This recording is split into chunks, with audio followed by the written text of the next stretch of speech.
राम की पावन नगरी अयोध्या। हमारी ये कोशिश रहती है कि सुबह सवेरे हम आपको उस शहर का हाल दिखलाएं। इस समय 5 बज रहे हैं और इस समय अयोध्या नगरी की स्थिति क्या है ये मैं आपको दिखला रहा हूँ। ये देखिए, अभी चहल पहल शुरू सी हो गई है, लोग आने जाने लगे हैं और ये है राम लला मंदिर के परिसर के आसपास का दृश्य। हमें यहीं से प्रवेश करना होगा और जो भी प्रक्रियाएं हैं वो पूरी करनी होगी। जहाँ कण-कण में भगवान है।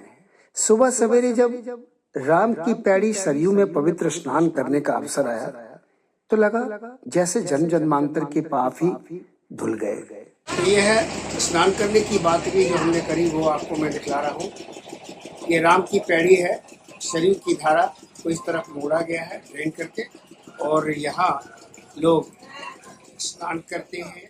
तुमम प्रिय भरत ही संभाई। रामलला के दर्शन के पहले यह सुनिश्चित किया हमने कि पहले हनुमानगढ़ी में पवन पुत्र के दर्शन कर लेंगे। उनका दर्शन सर्वप्रथम आवश्यक था, अनुभूति भी विशेष ही रही। इसके बाद रामलला के दर्शन से परम आनंद की प्राप्ति होती है। फिर आगे दशरथ भवन, कनक भवन की शोभा दर्शनीय है और अतुलनीय है।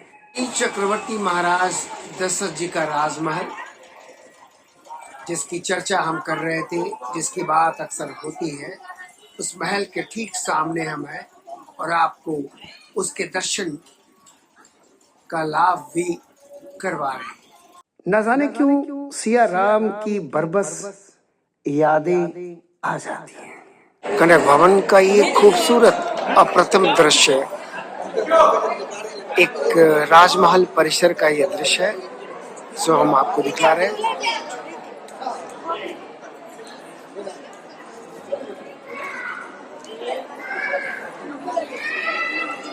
दर्शनार्थियों और श्रद्धालुओं की भीड़, सेल्फी मोड और बहुत कुछ दिखलाते हुए। संध्या समय फिर से सरयू के किनारे पहुंचने के पश्चात संध्या आरती देखी जाती है और फिर राम की पैड़ी में घूमते हैं।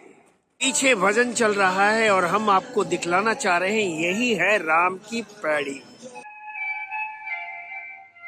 संध्या आरती के बाद सरयू नदी की बहती हुई धारा या कहें ठहरे हुए पानी में दीप प्रवाहित करने की भी परंपरा रही है, जो हम आपको दिखला रहे हैं।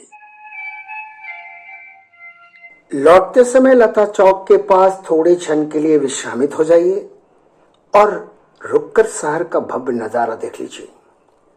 सच में अयोध्या में प्रकृति और भक्ति का अद्भुत संगम है, इसकी भी अनुभूति ले ही लीजिए।